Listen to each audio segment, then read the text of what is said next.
What is an ecosystem? How does it work? What is its use? Its fragility? To answer these questions, we gave the floor to two enthusiasts of the wild world who have a complementary vision, in addition to long experience in the field. Gisèle Benoit, wildlife artist and naturalist, and Hugues Deglaire, wildlife photographer and biologist. Welcome to this new Rendezvous with Nature on GB.tv.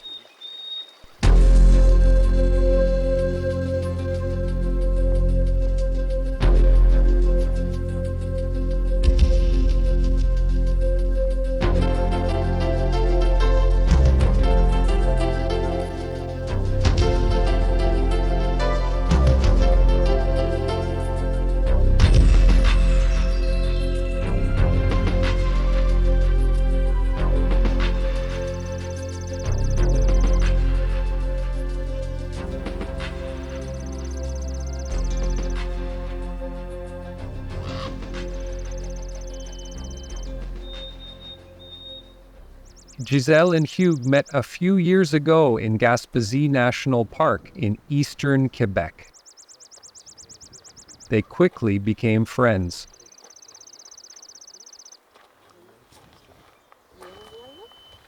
They share the same wonder for the wild, but also the same worries about its decline.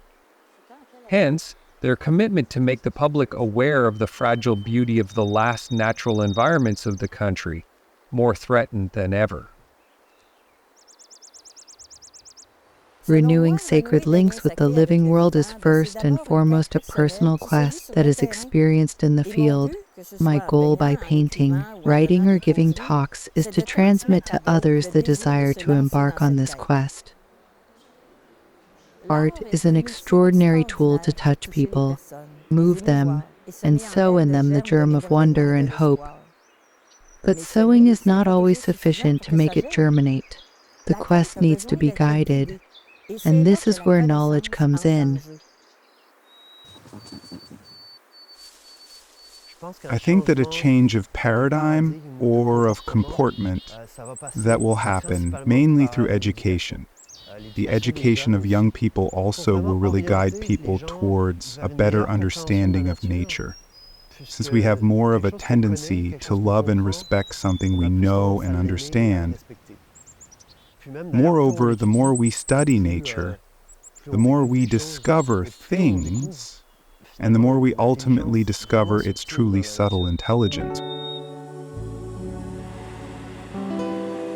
The subtle intelligence of nature, to which Hugues alludes, has been present in all natural ecosystems since the emergence of life on Earth, over 3 billion years ago. Yet despite its importance, the word ecosystem appeared lately in the vocabulary of scientists.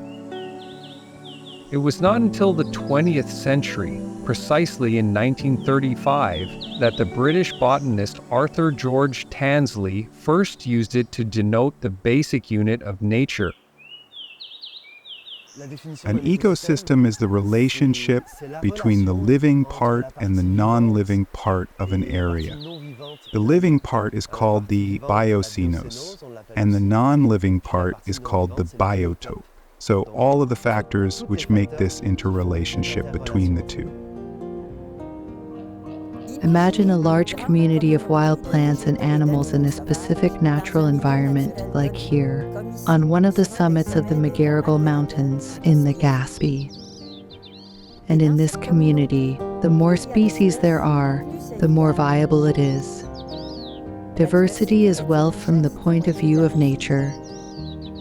The relief of the territory, the geology, the altitude, the climate. All of these determine the uniqueness of each ecological system.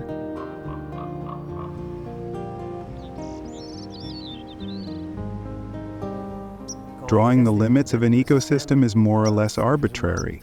We can define the boreal forest as an ecosystem. We can even define subparts of the boreal forest. But in fact, there are links between all the ecosystems. There are no real boundaries. For example, we can talk about a muskeg saying it is an ecosystem by itself. But in the boreal forest nearby, there are animals that will pass from one to the other. They're necessarily links.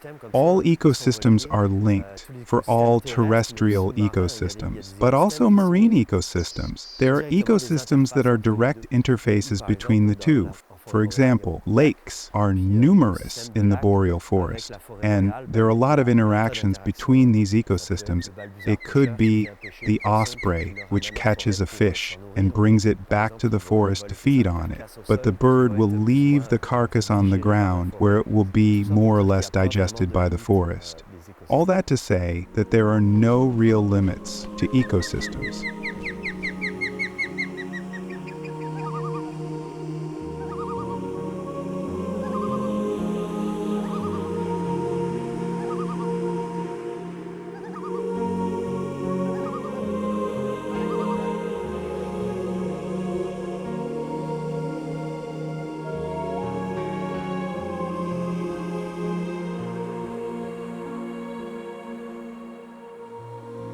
All living things of an ecosystem are organized in what is called the food web.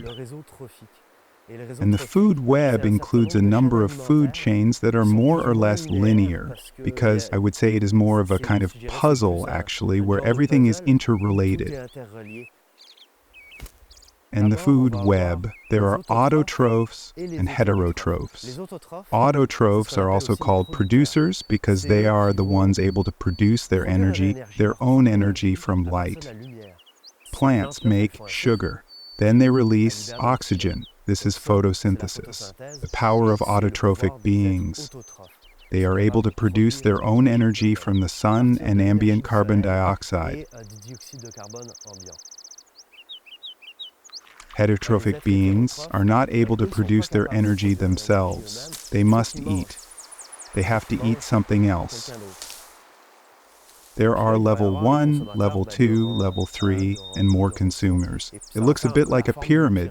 The higher we are in the food chain, the fewer we are. It is normal. There could not be more wolves than moose, for example. There cannot be more predators than their own prey. It would not work.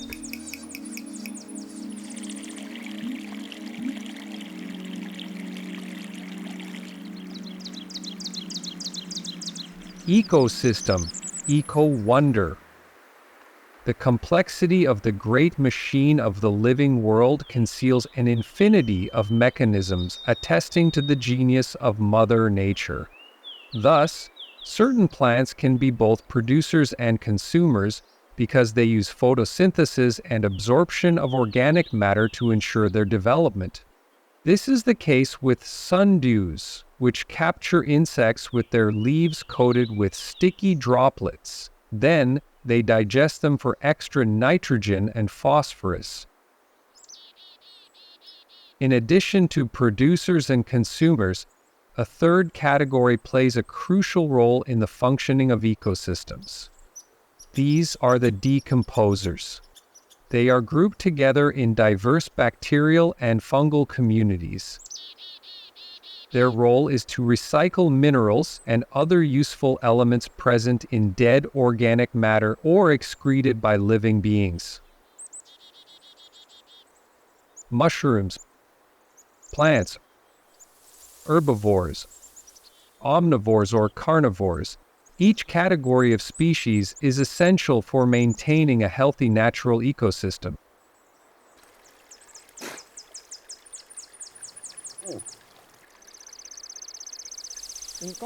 A popular conception of the wilderness is that herbivores are the good guys, as opposed to carnivores who are the bad guys. The truth is that there are no good guys or bad guys in an ecosystem. There are only species that need each other to survive. Each one has its importance.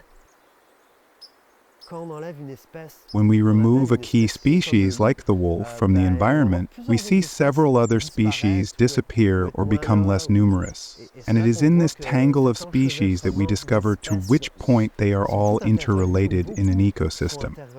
So when humans push a species to disappear, we don't know exactly how far its disappearance can affect other species. As some scientists have shown, the ecosystem can even collapse. There is a breaking point where we will really see a cascade of disappearance in wildlife species. We must apply precautionary principles in relation to that.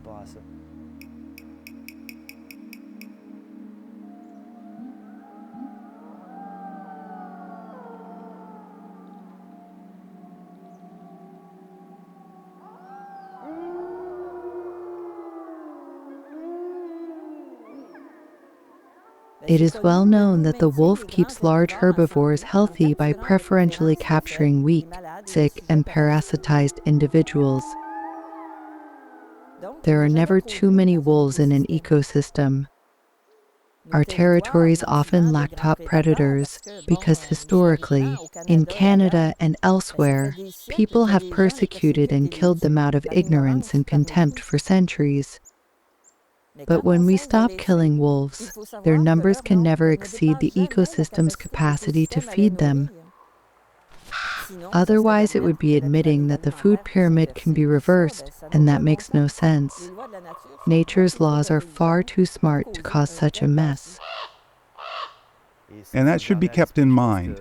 I think that we must retain a certain humility in relation to nature to avoid falling into the judgment of which species would have more right to live than others. Predatory species are often considered as disturbing, or even species which we can call harmful, although these species are not harmful in the sense that nature has done nothing for nothing, which I can understand with time. So, if a species is there after all this time, it is because it has its place, otherwise it would not be there. For me, that is something that seems obvious.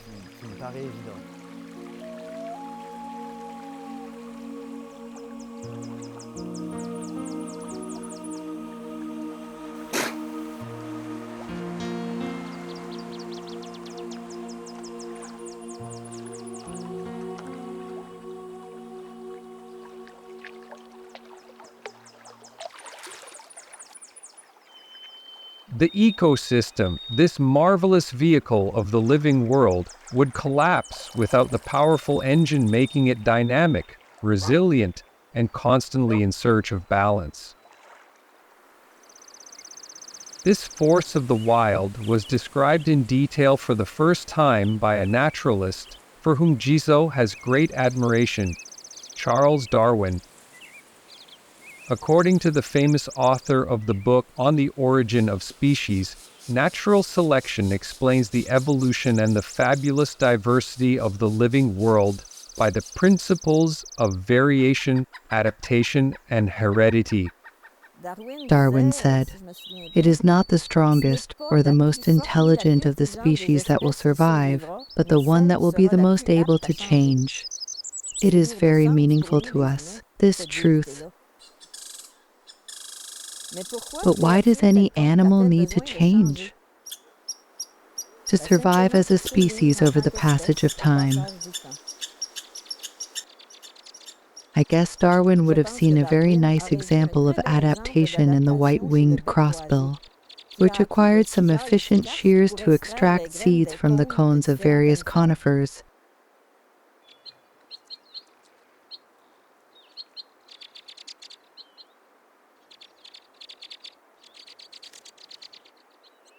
By observing the woodcock, we see that this bird too has evolved according to a food resource that is available, but not easily accessible: the earthworm.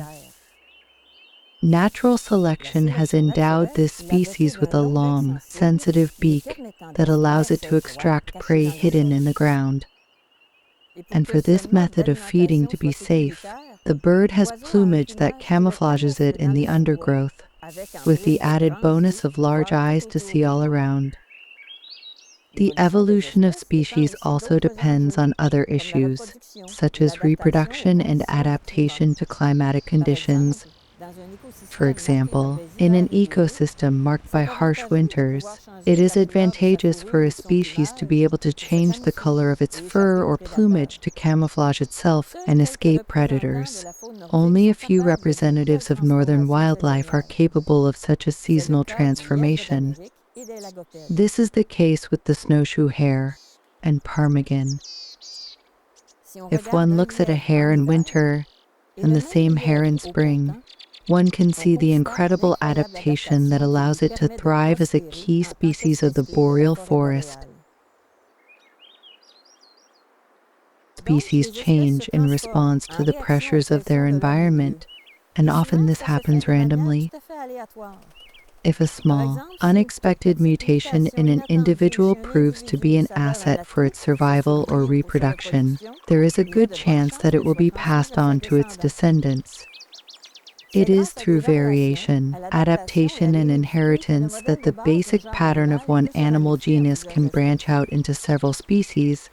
Obviously, this usually happens very slowly, taking hundreds of thousands or even millions of years. We now know that the ancestors of cetaceans once lived on dry land and walked on all fours. Something extraordinary happened between the stage of land mammals and that of marine mammals. Perfectly adapted models change very little. Dragonflies are one of those exceptional creatures that have remained virtually identical to their ancestors who lived 300 million years ago.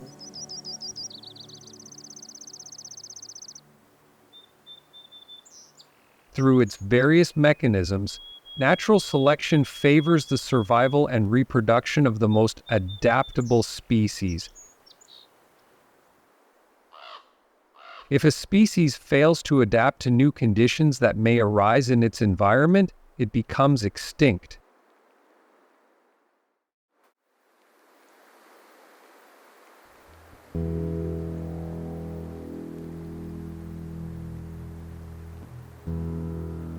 Natural phenomena such as glaciations have transformed ecosystems since the dawn of life on Earth.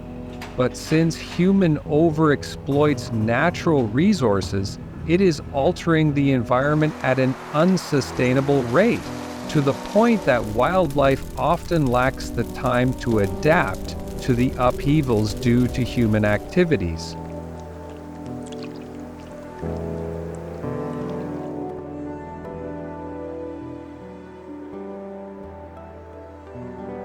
An article published in 2018 by a Canadian university reported worrying data. Over the past 10,000 years, humans have eradicated wildlife on a massive scale. Thus, in terms of biomass, we have lost 86% of terrestrial mammals, 80% of marine mammals, 50% of plants, and 15% of fish. Some species have disappeared, others have become scarce as their habitats have changed.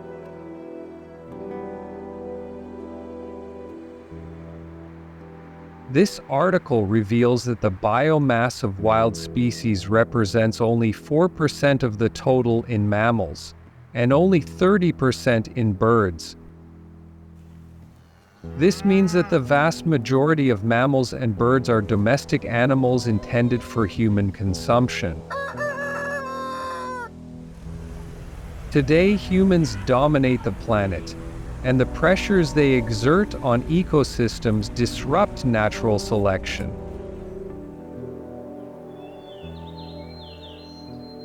The wild world is receding, weakening at the same time the ecological services it offers free to humanity.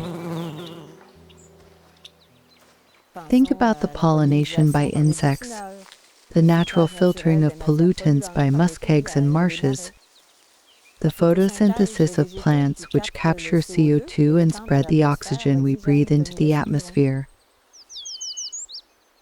When one really thinks about it, one realizes that the true value of the ecological services of an ecosystem lies well beyond the industrial transformation of its resources. Ecosystems support our own biological existence, and that is priceless. We must not forget that the great wilderness, forests, and wildlife also enrich the emotional and spiritual dimension of human life. We cannot do without the moral benefits that nature gives us, and if only for this reason, protecting ecosystems should be a priority.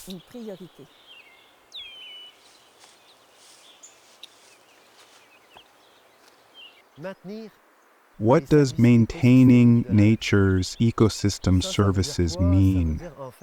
It means that nature works all alone. It does not need us. Obviously, that raises the question of our place in nature, and we have one. But I think we also have to act in such a way so that nature can manage itself as much as possible without us, so that we don't need to interfere to try to put it back in balance after we have created an imbalance. History shows us that we are not good at doing that, because often we have been rather involved in unbalancing nature. It sounds good to say that we manage forests and wildlife.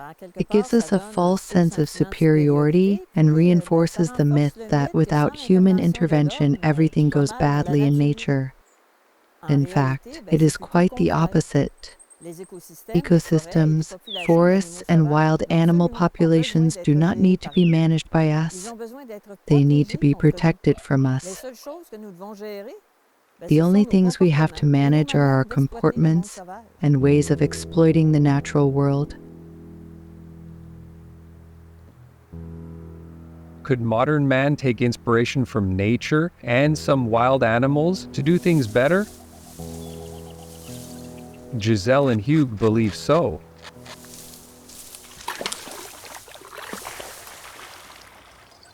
The beaver is more important than we think in our ecosystem because it recreates a lot of wetlands. For the past century, we have drained almost half of the existing wetlands, hence the importance of the beaver today.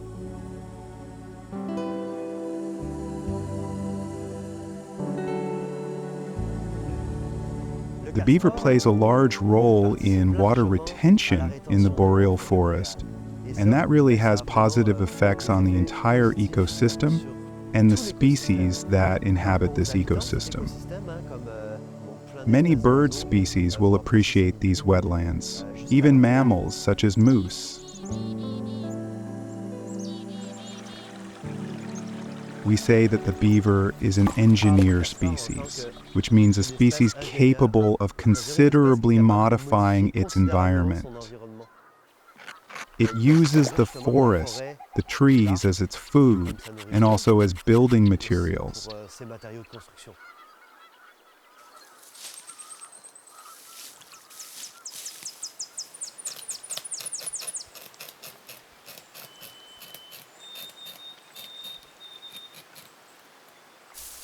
In nature, many animals take, but give back in some way. It is philosophically interesting for us human beings to realize this and to say to ourselves, okay, we take, but what do we give back to nature? What do we leave to nature? These are important questions because otherwise, if we only take, we meet the definition of parasites. That is to say that we take from our host without ever giving back.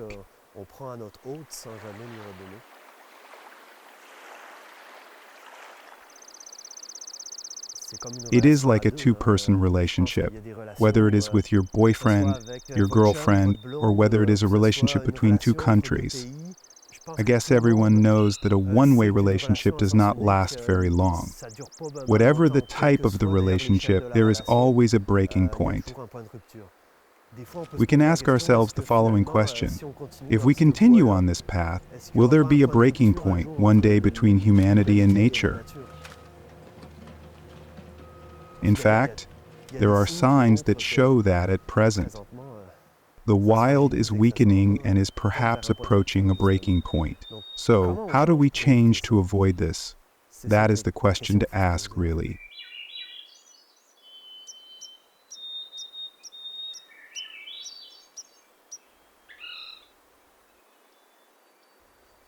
The Gaspé is still beautiful. Oh yes, that is wonderful. When you have experienced it once, it is still with you.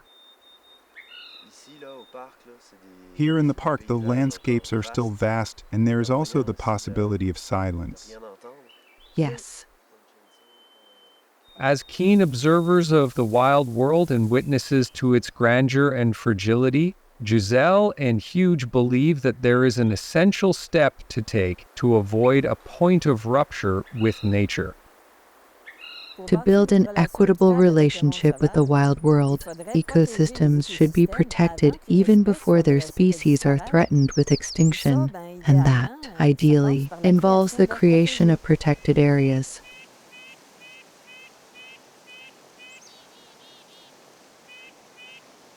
Quebec's goal for protected areas lacks ambition in the eyes of many naturalists. Unless there is a major change in government policies, the province will not reach its modest target of protecting 17% of terrestrial habitat by the end of December 2020. Here, as elsewhere, the creation of protected areas is constantly hampered by various lobbies advocating the exploitation of the wilderness on a large scale for economic, industrial, and recreational purposes. Governments sometimes manipulate science in order to justify the replacement of natural selection by the management of forests and wildlife based on human interests and not those of ecosystems. Confusing this management with real nature protection initiatives is a danger.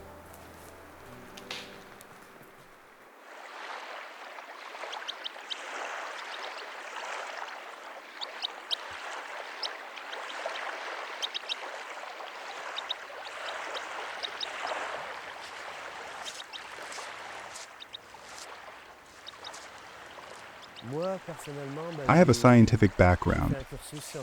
I am a biologist, and I consider that it gives me rigor and a lot of things. On the other hand, I am a little disillusioned for several reasons. Because science is done by humans, and we must not forget that humans have constraints and interests. So, I think we have to be careful not to make the same mistake that we did with religion. We always have to keep in our mind that science is a tool, but like any tool, it depends on how we use it.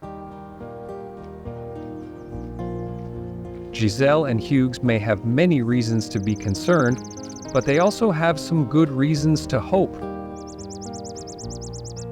I really think that in the way we look at the situation and act afterwards, we should not consider that it's too late.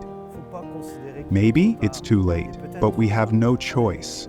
Everything must be done to try to save as many species and ecosystems as possible. I do not believe that the wolf will disappear in my lifetime, but muskox and polar bear I am not sure, and even the caribou I am not sure.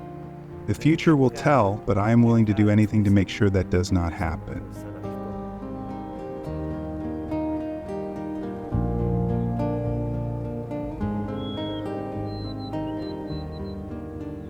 The hardest part for me is not the lobbyists and governments that oppose the protection of nature. No, the most difficult is the indifference. The indifference of a large part of the population concerning the disappearance of wildlife and the withering of ecosystems. And as the indifference is often associated with a lack of information, experience, and contact with nature, raising public awareness has become my main sphere of activity. Instead of eco-anxiety, I offer eco-wonder, eco-hope, and often it works.